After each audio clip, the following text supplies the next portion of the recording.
Assalamualaikum warahmatullahi wabarakatuh. Perkenalkan, saya Greg Javas Aditya Mufid hari ini akan melakukan ceramah tentang kejujuran dan menjaga lisan.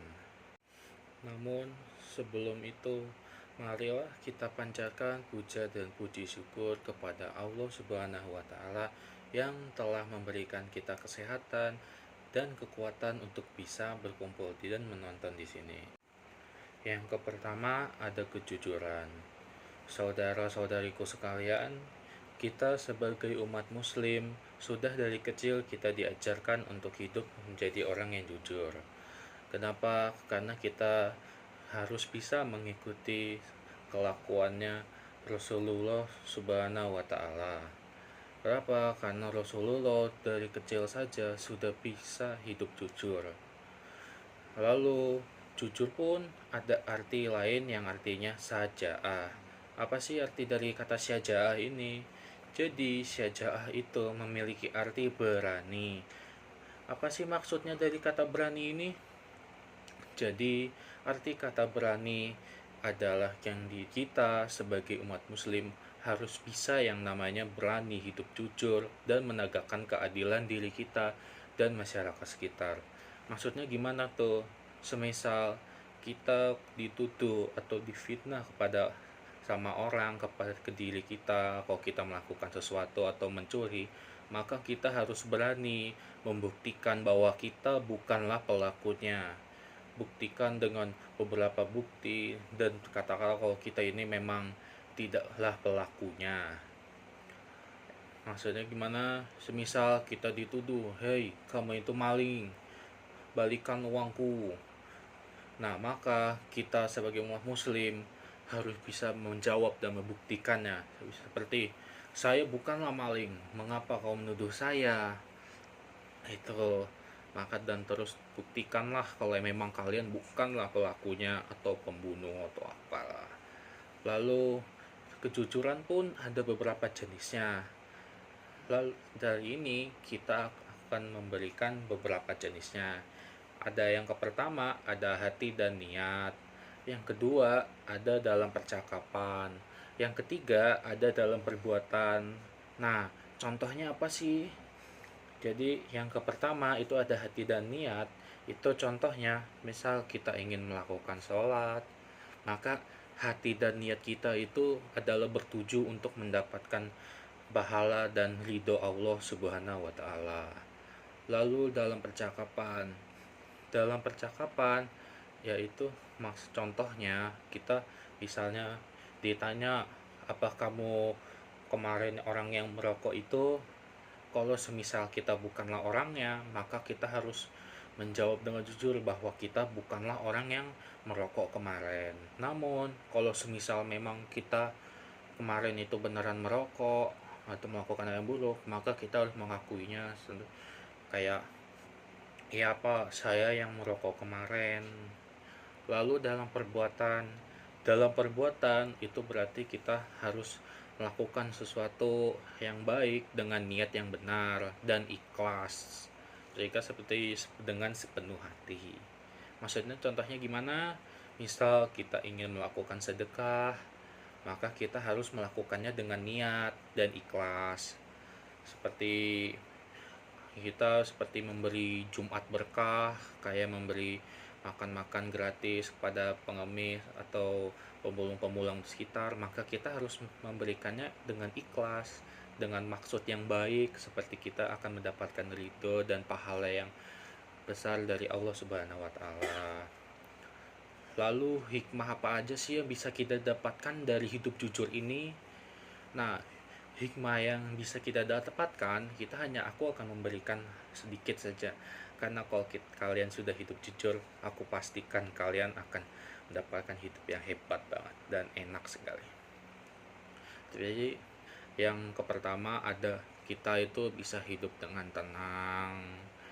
Lalu kedua, kita bisa mudah dipercayai. Karena kenapa bisa digampang percaya oleh orang? Kalau kita menjawab, dikarenakan kita orang-orang tuh udah tahu kalau kita itu orangnya jujur.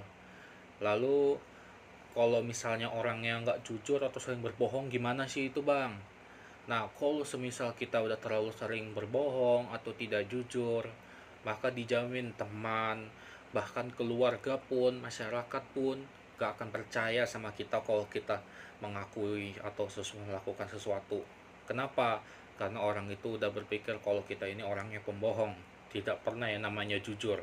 Sudah mulai tidak percaya lagi gitu contohnya. Lalu kita itu kayak nama kita itu bisa dijaga baik oleh orang-orang sekitar.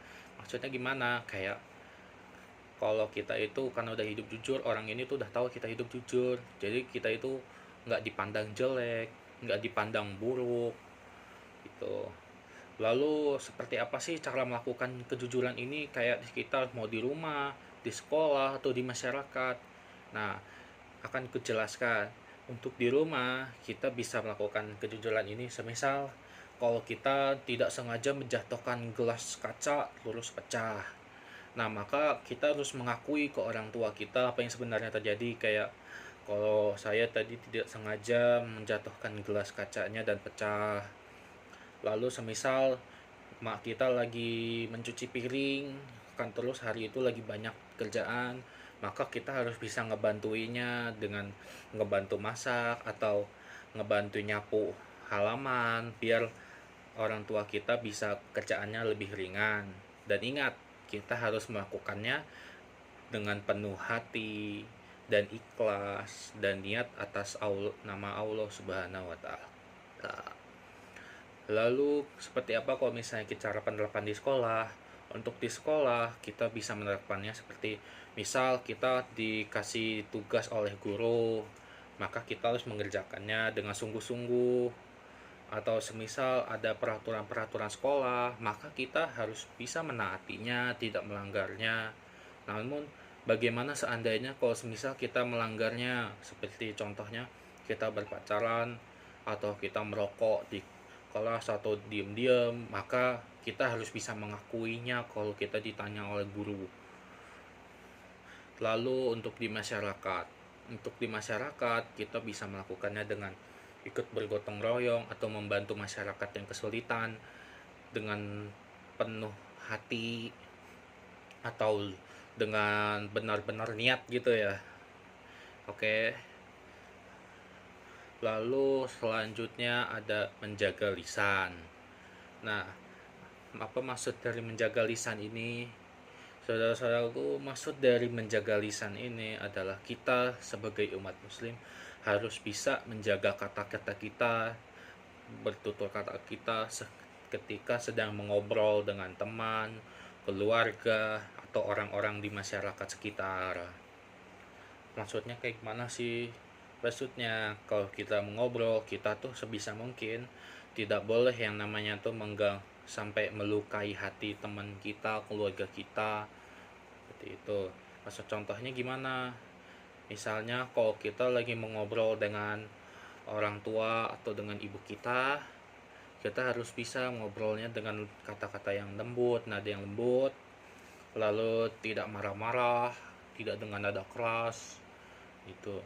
Dan lalu dengan misalnya dengan teman kita lagi ngobrol santai, ya kita tidak boleh tuh sampai melakukan candaan yang bisa melukai hati teman kita, karena kayak gitu aja udah bisa mendapatkan dosa yang sangat besar.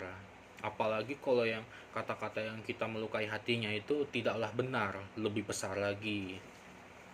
Lalu kalau misalnya dengan masyarakat, untuk dengan masyarakat ini kita bisa semisal kita lagi ngobrol sama teman, lalu ada tetangga atau orang yang lagi naik kendaraan bertanya ke kita seperti, permisi bang, misalnya, permisi bang, apakah tahu gak jalan menuju RT 1? Nah, maka kita harus ngejawabnya dengan benar, dengan lembut, tidak memarahinya.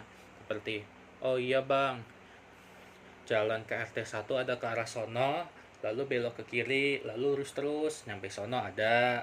Seperti itu. Lalu, apalagi sih? Ya, untuk saat ini kita sudahi saja, karena Seperti itu ceramah aku yang jelaskan hari ini. Namun sebelum itu saya ingin meminta maaf jika memang saya ada kesalahan dalam bertutur kata, atau emang ada kata-kata yang agak kagok, atau kesalahan dalam berbicara. Jadi sekian dari ceramah aku hari ini. Wassalamualaikum warahmatullahi wabarakatuh.